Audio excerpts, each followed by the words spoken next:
Syekh Abdul Qadir Jailani, beliau berkata, ada beberapa hal yang perlu diperhatikan.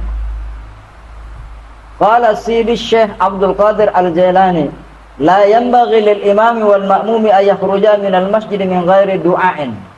Selayaknya, seharusnya tidak boleh imam atau makmum keluar dari masjid tanpa berdoa kepada Allah Subhanahu wa taala. Kenapa? Karena Allah berfirman dalam surah Al-Insyirah, fa idza faralta fansab wa ila rabbika farghab. Artinya, idza faragta minal ibadati, fa idza faragta, apabila engkau telah selesai menunaikan suatu ibadah, farghab, fansab fid du'a, maka sibukkan dirimu dalam berdoa. Warghab fima indallah, dan berharaplah apa yang ada di sisi Allah. Jadi itu dalilnya. Fa idza faragta fansab, apabila engkau telah selesai beribadah, maka tumpahkan harapanmu, semua hajatmu kepada Allah, dan haraplah apa yang Allah simpan yang ada di sisinya. Jemaah sekalian yang sama berbahagia, inilah perlu kita kaji bersama untuk kita tanamkan dalam keyakinan kita bahwa apa yang kita lakukan ini sesuai dengan apa yang diajarkan oleh para ulama kita, para guru-guru kita. Doa adalah mukhul ibadah.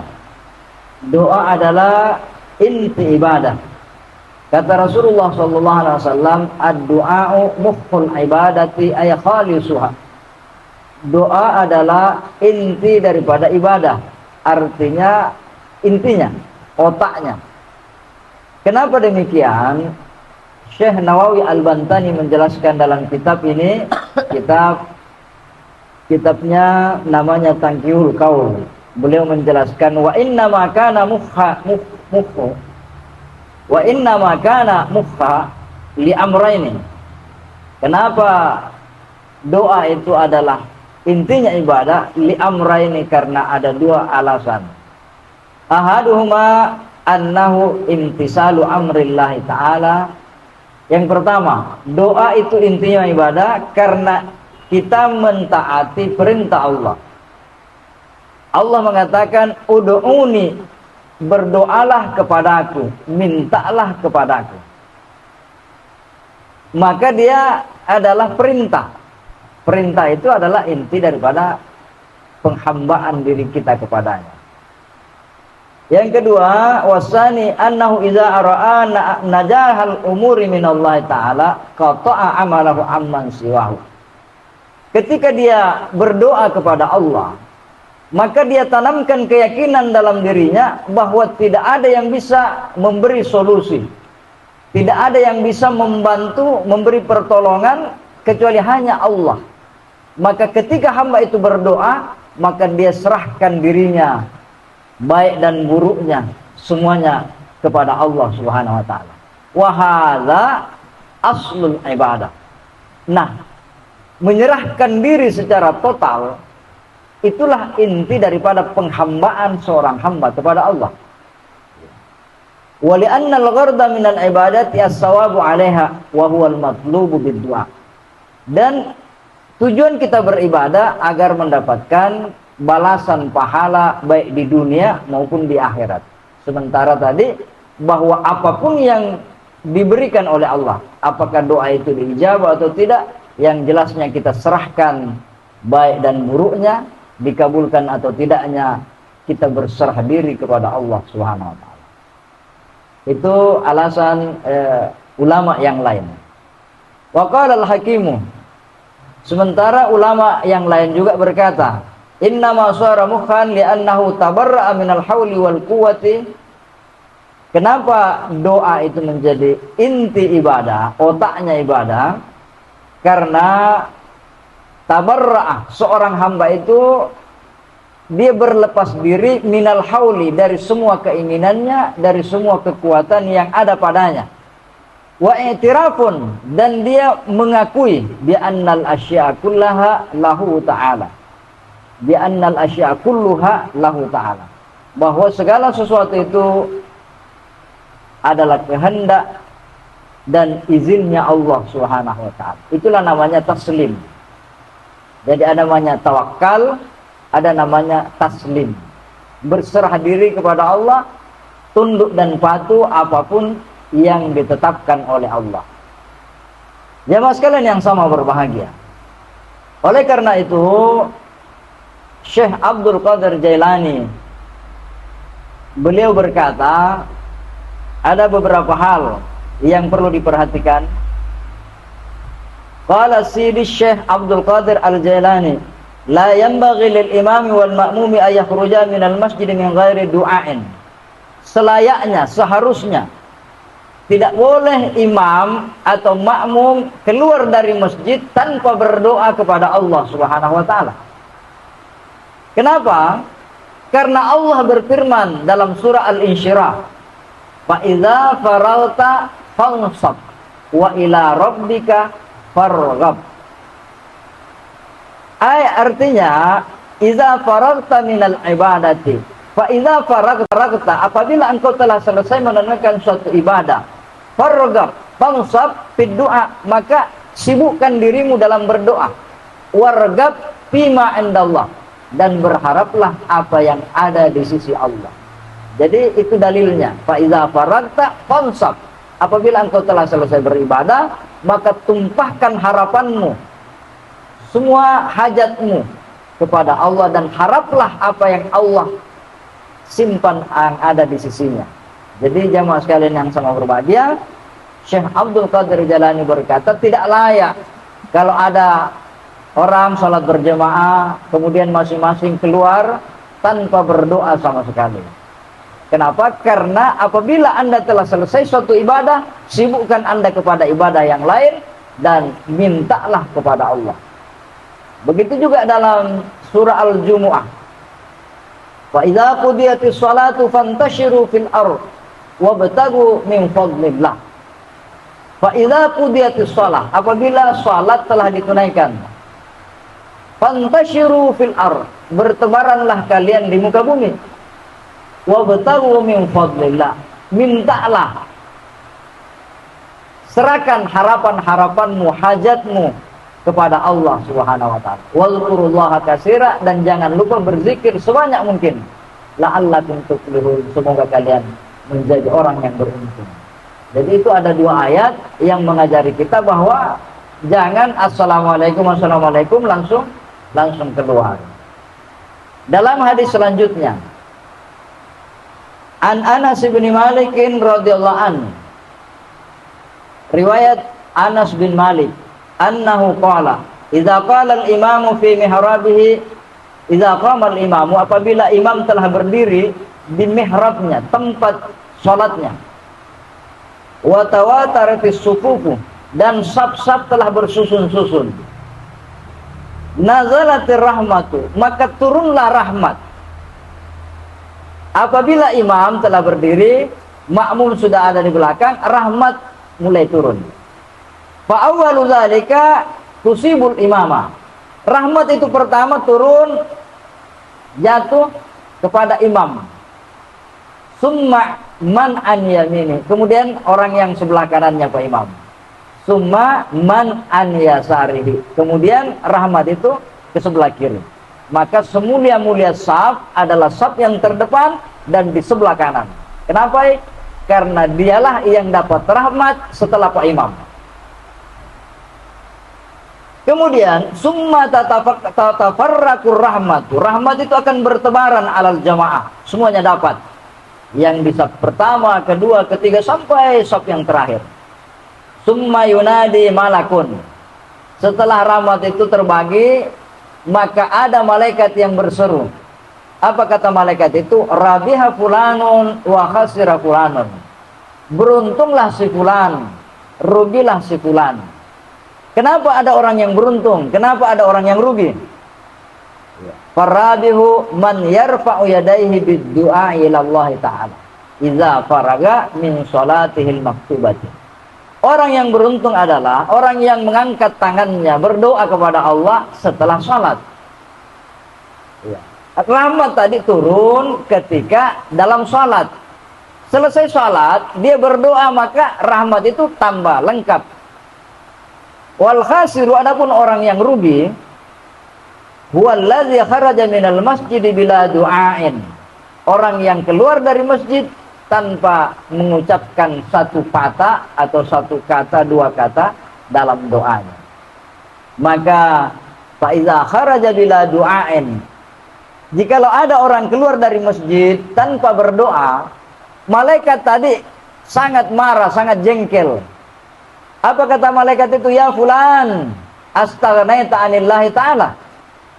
Wahai si fulan, apakah engkau tidak butuh sama sekali kepada Allah? Macam sanna wa. Apakah kau tidak punya kepentingan sama Allah? Malaka indallahi hajatun. Kau tidak punya hajat sama sekali kepada Allah. Jamaah sekalian yang sama berbahagia, maka alangkah ruginya kita ketika kita selesai sholat berjemaah, selesai sholat 5 waktu tanpa mengangkat tangan berdoa kepada Allah Subhanahu wa taala. Selanjutnya apa kata Syekh Abdul Qadir Al-Jailani? Qala Sidi Syekh Abdul Qadir, wal adabu fid du'ai ayyumidda yadayhi. Adapun tata cara adabnya berdoa, kata Syekh Abdul Qadir Jailani, ayyumidda yadayhi, dia panjangkan tangannya, artinya dia angkat kedua tangannya. Jangan berdoa kayak orang mau tong tidak tong. Amin, amin. Apa dia? Oh, mau malaikat merawato santai. Berdoa setengah hati. Bergaya. Jamaah sekalian yang sama berbahagia, Syekh Abdul Qadir Jalani mengatakan ayyumidda yadaihi, angkat tanganmu. Bahkan Nabi dalam salah satu doanya itu kelihatan putihnya ketiaknya, saking tingginya tangannya. Dia berdoa ayyumidda yadaihi. Kemudian wa yahmadullah ta'ala, ucapkanlah pujian-pujian kepada Allah dalam doa itu. Wa yusalli 'alan nabi, kemudian bersolawat kepada Nabi. Summa yas'alu hajatahu, kemudian barulah dia minta hajatnya.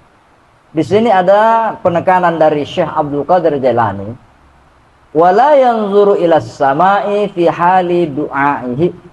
Janganlah dia mengangkat pandangannya ke langit ketika berdoa. Meskipun ada yang melakukan seperti itu, tapi ajarannya Syekh Abdul Qadir Jailani, jangan memandang ke langit ketika berdoa. Ya Allah, ya Allah, jangan. Itu tidak diajarkan oleh Syekh Abdul Qadir Jailani. Muak dia basadi, oh ya sonai mulau. Tapi kita tidak usah melakukan seperti itu. Setelah itu, setelah dia berdoa, dia angkat tangannya, memuji Allah, berselawat kepada Nabi, kemudian dia minta hajatnya. Wa iza faraga, setelah selesai doanya, masaha yadaihi ala wajhihi, dia sapukan tangannya di wajahnya. Kenapa? Karena ada juga orang berdoa, ya sudah, amin, walhamdulillahirabbil alamin. Kenapa dia tidak menyapu wajahnya dengan tangannya? Apa anda nisan dalilna? Atau memang dia punya pembelajaran seperti itu? Ajarannya Syekh Abdul Qadir Jalani mu'mirawo, kalau anda berdoa angkat tangannya, setelah itu tutup dengan menyapukan tanganmu di wajahmu. Kenapa? Dia membarakka ilalang limatta. Ada berkah yang ditanamkan oleh Allah dalam tangan. Allah malu apabila seorang hamba mengangkat tangannya dan tangan itu ayyaruddahu safran khaiba, kosong tanpa ada isinya. Tetap ada nakasih ke Allah. Itu namanya barakah. Barakah nak Pak Doangata. Itulah disabukan ke wajah. Ini ajarannya Syekh Abdul Qadir Jailani. Kenapa? Karena ada hadisnya. Lima ruwiya anin Nabi sallallahu alaihi wasallam. Karena apa yang telah diriwayatkan dari baginda Rasulullah. Annahu qala salullaha bi butuni akuffikum. Mintalah kepada Allah dengan bagian dalam telapak tanganmu. Jadi kita berdoa seperti ini. Berarti ada yang diberikan oleh Allah. Kemudian ketika kita berdoa, kata Rasulullah sallallahu alaihi wasallam, berdoa itu seolah-olah kita sangat butuh. Bukan seolah-olah, memang kita butuh sekali. Innallaha yuhibbul mulihhina fid du'a. Sesungguhnya Allah sangat suka, sangat senang kepada orang yang berdoa, betul-betul dia meminta dengan sangat. Kalau bahasa Bugisnya mak dararing, mak deka-deka, mirosanna. Iya kuah tolong atau di puang, man rasa atau dia mau anda mau tolong puang. Ya Allah, tolong saya ya Allah. Saya kasih ini penuh dengan sayalah hambamu yang lemah tidak berdaya. Kalau engkau tidak tolong saya Allah, ya Allah, kemana saya minta pertolongan kecuali kepada engkau. Itu namanya mulhin. Jangan kita berdoa kayak orang setengah hati. Ya Allah, kasih saya rezeki. Ya, kalau ada sedikit ya alhamdulillah, banyak pun tidak apa-apa. Ya. Ya Allah, bengang atau didalek, mau bengang alhamdulillah, mau andang ya nadi apa nih? Ini berdoa tidak yakin. Jangan berdoa seperti itu. Harus mulihin. Dalam kitab Ihya Ulumuddin, ini dinukil oleh Syekh Imam An-Nawawi Al-Bantani, innal abda la yukhti'uhu minad du'ai ihda salasin. Ketika hamba itu berdoa, maka ada 3 kemungkinan. Tidak boleh tidak, minimal salah satunya dia dapat. Jadi jangki bilang, "Ay lama sekali mak saya berdoa, capek mak, tidak ada tonji hasilnya." Selalu ada hasilnya, cuman kita tidak paham. Iya, ay mulai ke anak muda sampai putih jenggo ini hendak pada yang anu ya hendak pada yang harapannya. Jangan. Syekh Imam Al-Ghazali, ya, Imam Al-Ghazali berkata, la yukhti'u minad du'a ihda salasin. Tidak akan pernah meleset doa itu kecuali ada 3 kemungkinan. Satunya imma zambun yughfaru lahu. Kalau doa tak belum pernah dikabulkan, dari dulu permintaannya, ya Allah kasih saya rezeki yang lapang, ya Allah kasih saya anak yang saleh, ya Allah, ya, mudahkan urusan saya, ternyata banyak musibah, ternyata rezeki tidak lancar-lancar. Apa itu? Allah ganti. Apa gantinya? Allah ampuni dosa tak.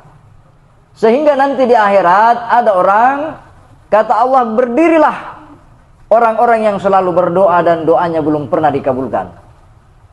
Berdiri mereka, dikasih lihat, inilah balasan pahalamu. Dia lihat, kenapa banyak sekali ya Allah? Dia bilang, itu sengaja disimpan. Ya, sengaja disimpan karena kehidupan dunia itu sebentar ji. Kebutuhanmu tidak seberapa, cuman keinginan kita yang terlalu banyak. Dikasih ke 20 miliar bisa dihabisi? Tidak bisa. Dikasih ke 10 miliar bisa dihabisi? Tidak, dicapuk diande. Ya. Jemaah sekalian yang sama berbahagia, maka disimpan oleh Allah. Apa itu? Diampuni dosanya. Itu yang kedua. Yang pertama, wa imma khairun yu'ajjalu lahu. Bisa juga doanya diulang-ulang tapi belum dikabulkan, tapi diganti dengan yang lebih baik. Diganti dengan yang lebih baik. Iya. Ada banyak orang dia kepengen sekali jadi, taruhlah jadi PNS, tiba-tiba dia tidak jadi PNS, dia jadi pengusaha dan usahanya jadi sukses. Ada orang kepengen sekali, ya, jadi pengusaha, ternyata bangkrut, akhirnya dia ternyata bukan di situ rezekinya, di tempat yang lain. Jadi kadang lain kita minta, tapi Allah tahu bahwa ada yang lebih baik, maka diganti dengan yang lebih baik. Jadi jangan kita berpikir bahwa doa kita tidak dikabulkan oleh Allah. Mungkin diganti dengan yang lebih baik. Yang ketiga, wa imma khairun yuddakharu lahu, atau ditunda. Tahukah Anda, Nabi Musa berdoa 40 tahun lamanya baru dikabulkan oleh Allah. Ya Allah, hancurkan Fir'aun dan bala tentaranya. Berapa lama dia berdoa? 40 tahun. Tahukah Anda bahwa Nabi Zakaria alaihissalam berdoa 80 tahun lamanya? Ya Allah, Rabbi habli minas salihin, berikan saya anak saleh. 80 tahun doanya baru dikabulkan. Jadi jangan kita lama misi mata itu Rabbana terus ya. Anda berdoa sudah berapa lama? Anda berdoa sudah berapa lama? Sementara Nabi Ayub alaihissalam itu dia sakit. Berapa lama dia sakit? 18 tahun.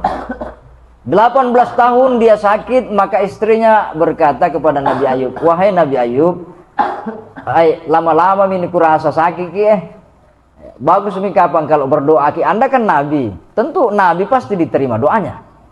Dia bilang berapa lama ki sehat, berapa lama ki kaya, 80 tahun. Berapa lama ki sakit, 18 tahun. Masih riak do Allah, saya masih malu minta kepada Allah. Jemaah sekalian yang sama berbahagia, dan pada akhirnya pun Nabi Ayub berdoa. Kenapa? Karena ada 2 ulat yang tersisa dalam tubuhnya. Habis ini dagingnya Nabi Ayub itu dimakan oleh ulat. Akhirnya itu ulat baku makan sendiri. Sisa 2. Satunya menggigit lidahnya, yang satu menggigit hatinya. Dia berkata, ya Allah, anni massaniyad durr.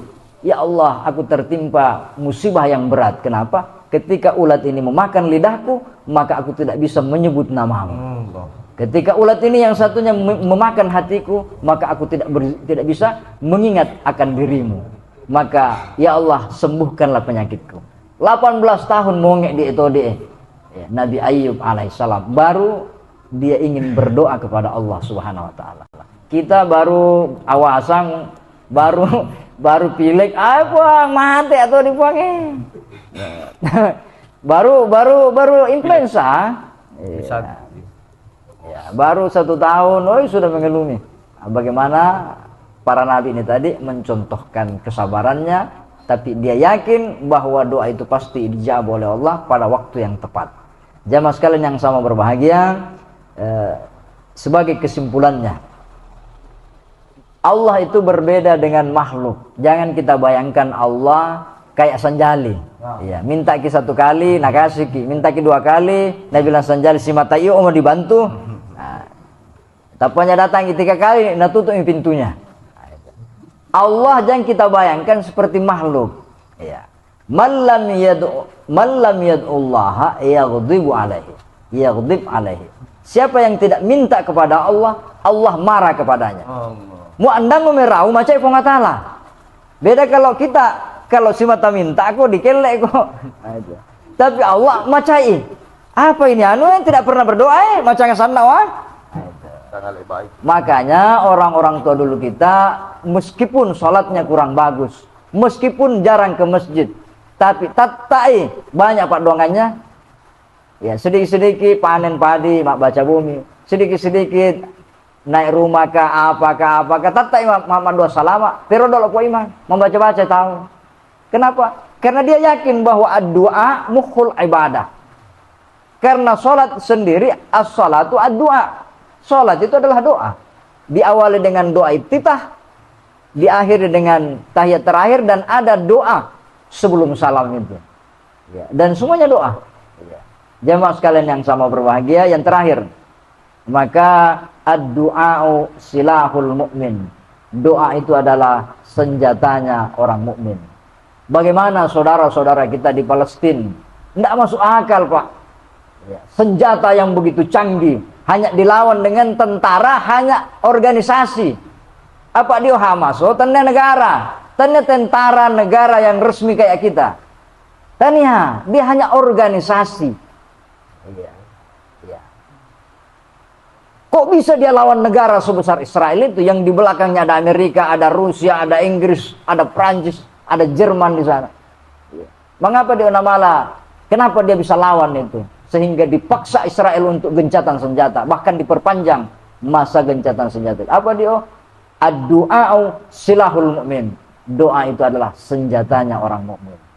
Ketika tenagamu sudah tidak ada, ketika materimu sudah tidak ada, ketika bantuan yang kau harap dari manusia sudah tidak ada, maka masih ada Allah tempatmu bersandar, dan itulah senjata yang paling inti. Jamaah sekalian yang sama berbahagia, mungkin ini yang sempat saya sampaikan. Minallahil musta'an ahli tiklan. Assalamualaikum warahmatullahi wabarakatuh. Waalaikumsalam warahmatullahi wabarakatuh. Baik, itulah tadi penyampaian yang diantarkan oleh anak Burutta Muhammad Iqbal. Barangkali para tokoh agama, tokoh masyarakat ada yang